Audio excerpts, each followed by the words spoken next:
Ku rutonde rw'imigabane minini ku isi, inyuma ya Aziya ifite ubuso bungana na kilometero kare miliyoni 44, hakurikiraho umugabane wa Afurika ukaba ufite kilometero kare miliyoni 30. Uyu mugabane wa Afurika ukaba uri no mu migabane isigaranye byiza nyaburanga kamere bisurwa n'abakerarugendo ku bwinshi. Urugero naguha ni nk'igihugu cyacu cy'u Rwanda gifite pariki ya Nyungwe National Park. Iyi pariki igizwe n'ishyamba rya kimeza ririmo ingagi, inkende, amoko y'inyoni arenga 300 na canopy walk ya mbere muri Afurika y'Iburasirazuba. Ibi byose bikurura abakerarugendo, ntiwakirengagiza kandi n'ibiyaga n'imigezi, amateka n'umuco ndetse n'umujyi wa Kigali uhiga indi mijyi by'umwihariko mu isuku. Tujye mu Misiri cyangwa se muri Egypt, aho dusanga piramide zubatswe kera mu gihe cya Farawo, aho twavuga nk'iyamenyekanye cyane ya Giza. Twavugayo kandi n'umugezi muremure kurusha iyindi yose ku isi, uwo ni umugezi wa Nile. Ubwo nituvuze ibya Kenya, Afurika y'Epfo, Mauritius, Morocco, Ethiopia ndetse n'ahandi henshi. Ariko nyuma y'ibyo byose ushobora kwibaza uti ese muri ibi bihugu byose ni ikihe gifite umujyi ukomeye kurusha ibindi? Ese Kigali yacu iri ku mwanya wa kangahe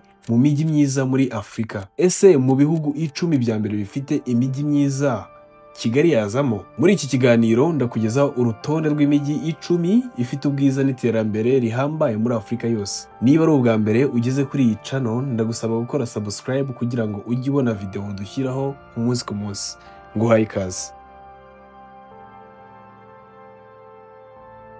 Umwanya wa mbere w'iyi mijyi turahasanga umujyi wa Cairo, ukaba ari umujyi mukuru w'igihugu cya Misiri cyangwa se Egypt. Cairo ni umujyi ukomeye muri Afurika umaze imyaka myinshi, ni umurwa mukuru w'igihugu cya Misiri kuva kera. Wubatse ku nkombe z'uburasirazuba bw'umugezi wa Nili kandi ukaba umutima wa politiki, umuco n'ubukungu bw'iki gihugu. Umujyi wa Cairo ni umwe mu mijyi ifite abantu benshi muri Afurika no mu bihugu by'Abarabu, aho imibare igaragaza ko uyu mujyi utuwe na miliyoni 23 z'abaturage. Utuwe n'abantu benshi cyane kandi uhuza amateka ya kera n'ubuzima bw'iki gihe. Piramide zizwi cyane za Giza hamwe na Sphinx biri hafi cyane y'umujyi, bikaba kandi bikiri ikimenyetso cy'amateka akomeye y'ubwami bwa Misiri bwo mu binyejana byinshi bishize. Izo piramide zikomeza kuba isoko ikomeye y'ubukerarugendo muri iki gihugu, ndetse zikaba no mu mpamvu nyinshi zituma isi ikomeza gushaka kumenya ubunararibonye bw'abubatsi b'Abanya-Egypt babashije kuzubaka. Usibye amateka y'iki gihugu, by'umwihariko umurwa mukuru wacyo ni igihugu gifite iterambere muri serivisi za leta, inganda, ubwikorezi, ubucuruzi, itangazamakuru ndetse n'imyidagaduro. Kandi uyu mujyi ukaba ufite kaminuza ziri mu zikomeye muri Afurika n'inzu ndangamurage zibikwamo ibirango by'amateka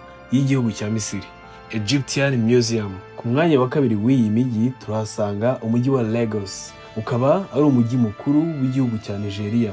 Lagos ni umutima w'ubukungu bwa Nigeria kandi ni umwe mu mijyi ikura vuba cyane ku isi, ukaba utuwe na miliyoni hafi 21 z'abaturage. Uyu mujyi wahoze ari umurwa mukuru wa Nigeria kugeza mu mwaka w'1991 ubwo Abuja ariyo yahise igirwa capital city. Lagos icyo gihe yasigaye ari umujyi w'ubucuruzi gusa. Ni umujyi urangwamo iterambere mu muziki, siporo, uburezi, ikoranabuhanga, ubukerarugendo n'imideli, ku buryo utatinya kuvuga ko ari umujyi wa mbere muri ibi bihugu byose byo muri Afurika.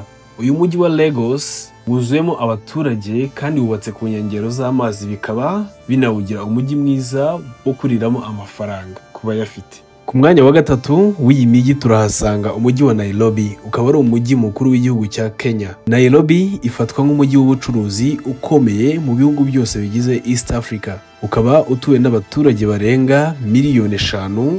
Ibyo bikawugira umujyi wa 11 mu mijyi ituwe n'abantu benshi muri Afurika. Kugira ngo wumve neza urwego Nairobi iriho, Nairobi ni ifite icyicaro gikuru cy'umuryango w'abibumbye, United Nations, IBM, Coca-Cola, Google, Visa, Heineken n'ibindi tutavuze hano muri Afurika y'Iburasirazuba. Uyu mujyi washinzwe mu mwaka w'1898, uguma kugaragaza umuvuduko uhambaye mu iterambere. Icyo gihe Mombasa niyo yari umurwa mukuru w'iki gihugu. Mu mwaka w'1907 nibwo bawusimbuje Mombasa. Nairobi ihinduka capital city ya Kenya kuva ubwo. Mu mwaka w'igihumbi kimwe na magana cyenda na mirongo irindwi na kabiri nibwo banki y'isi yateye inkunga umushinga wo kubaka ikibuga cy'indege mpuzamahanga cya Jomo Kenyatta International Airport, bitwaye akayabo kasaga miliyoni 112 z'amadolari y'amanyamerika. Ku mwanya wa kane turasangaho umurwa mukuru w'igihugu cya Ethiopia, uwo nta wundi ni Addis Ababa. Addis Ababa ni umurwa mukuru w'igihugu cya Ethiopia kibarizwa mu ihembe rya Afurika. Uyu mujyi washinzwe n'umwami w'abami Menelik wa kabiri, awugira umurwa mukuru w'ubwami bwose yari ayoboye. Addis Ababa niho umuryango w'ubumwe bwa Afurika, African Union, ufite icyicaro. Uyu mujyi utuwe n'abantu mu madini yose harimo abakristu, abayisilamu n'amadini gakondo yo muri Ethiopia. Ni umujyi uteye imbere mu by'inganda, ubucuruzi ndetse n'ibindi. Uri mu mijyi isurwa n'abakerarugendo baje kutembereramo basaga miliyoni 10 buri mwaka. Harimo imishinga iremereye y'inyubako nka Addis Ababa City Corridor Project bakunda kwita Smart City Project. Uyu ukaba ari umushinga wo gutuza neza abantu mu mujyi watangiye mu 2022, aho batujwe hakaba hari ibikorwa remezo byose nk'amazi, amashuri, amavuriro, transport n'imihanda myiza y'abanyamaguru. Ibyo byose bikabageraho ku gihe. Reka dusimbukire ku mwanya wa gatanu, aho dusanga umujyi wa Cape Town. Cape Town ni umujyi ubarizwa mu gihugu cya South Africa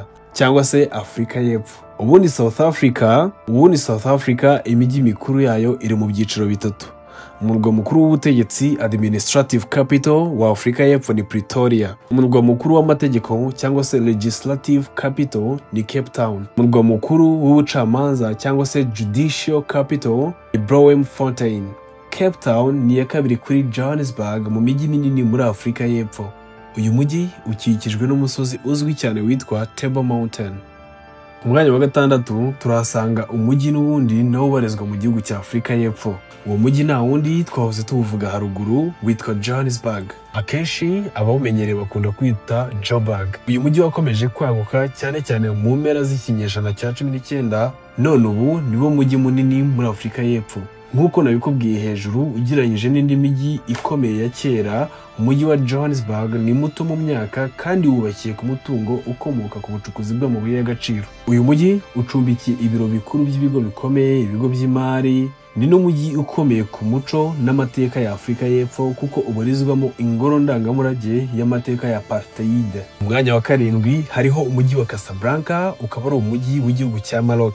Casablanca ni icyicaro cy'ubukungu n'inganda cya mbere muri Maroc. Ni umujyi ukora ku nyanja ya Atlantique, uzwi cyane kubera uruhare rwawo mu bucuruzi, mu nganda no mu by'imari muri Maroc. Nubwo utagira abakerarugendo benshi nka Marrakesh, uzwiho inyubako zikabakaba mu bicu ndetse n'inyubako zigezweho z'ubucuruzi nka Casablanca Finance City. Uyu mujyi utuwe n'abaturage basaga miliyoni 4. Icyambu cya Casablanca gifite uruhare rukomeye mu bucuruzi bwa Maroc no mu bikorwa byo kwinjiza no kohereza ibicuruzwa mu mahanga. Ku mwanya wa 8 turahasanga umujyi wa Dakar.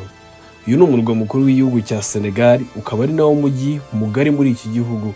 Utuwe n'abaturage basaga miliyoni 4. Dakar ni nawo mujyi mukuru w'ubucuruzi muri iki gihugu cya Senegal. Abaturage bo muri uwo mujyi bavuga ururimi rw'igifaransa kimwe n'abandi baturage bacyo, cyane ko bakolonijwe n'igihugu cy'Ubufaransa. Dakar ni umujyi ukora ku nyanja ya Atlantique, ibyo bigatuma byorohereza abahatuye kuhakorera ubucuruzi. Turavangaho duhita dusimbukira ku mwanya wa 9, aho dusanga umujyi wa Accra. Accra ikaba ari umurwa mukuru w'igihugu cya Ghana. Usibye no kuba ari umurwa mukuru w'igihugu cya Ghana, ni n'icyicaro gikomeye cy'ubukungu muri Afurika y'Uburengerazuba. Icyambu cya Accra ndetse na Kotoka International Airport bihuza uyu mujyi n'amahanga. Uyu mujyi kandi umaze kugira izina rikomeye cyane mu buhanzi bwa Afurika. Ibi byo birigaragaza kuko nawe ubwawe nta kuntu waba utazi ibyamamare nka Sarkodie, Black Sherif ndetse na Shatta Wale bikomoka mu gihugu cya Ghana. Tukiva aho ngaho turahita tujya ku mwanya wa 10, ari nawo turasorezaho. Aho ngaho ushobora guhita wibaza ati se hariho ikihe gihugu, hariho uwuhe mujyi? Kuri uyu mwanya wa 10 turasangaho umujyi wa Kigali. Kigali irigaragaza muri Afurika kubera ivugururwa ryihuse ryakurikiye amateka ya Jenoside yakorewe Abatutsi mu mwaka w'igihumbi 1994. Mu Rwanda rugizwe n'intara 5 arizo Amajyaruguru, Amajyepfo, Uburasirazuba n'Uburengerazuba ndetse n'umujyi wa Kigali. Umujyi wa Kigali akaba ari nawo utuwe n'abantu benshi cyane mu Rwanda ugereranyije n'izindi ntara, aho utuwe na miliyoni 1,329 n'abantu 830 dukurikije imibare ya World Population Review ishinzwe n'umudage witwa Richard Kandt mu gihe cy'ubukoloni. Abanyamahanga icyo gihe bahise batangira kuza kuwucuruzamo. Nyuma y'intambara ya mbere y'isi, Ubudage bumaze gutsindwa bwambuwe ibihugu byose bwakolonizaga. Icyo gihe u Rwanda rwahise rujya mu maboko y'Ububiligi. Muri rusange iyi mijyi igaragaza neza ishusho y'uko Afurika imaze gutera imbere muri iki gihe. Iyi mijyi kandi yerekana ko uyu mugabane ufite umwihariko wihariye ku isi yose, haba mu bukungu, mu muco, mu mateka ndetse no mu miyoborere. Ndakwibutsa gukora subscribe kuri iyi channel kugira ngo ujye ubona ibiganiro tugutegurira umunsi ku munsi. Jya muri comment utange igitekerezo igihe hari icyo wifuza ko twazaganiraho mu kiganiro cy'ubutaha. Ndabashimiye.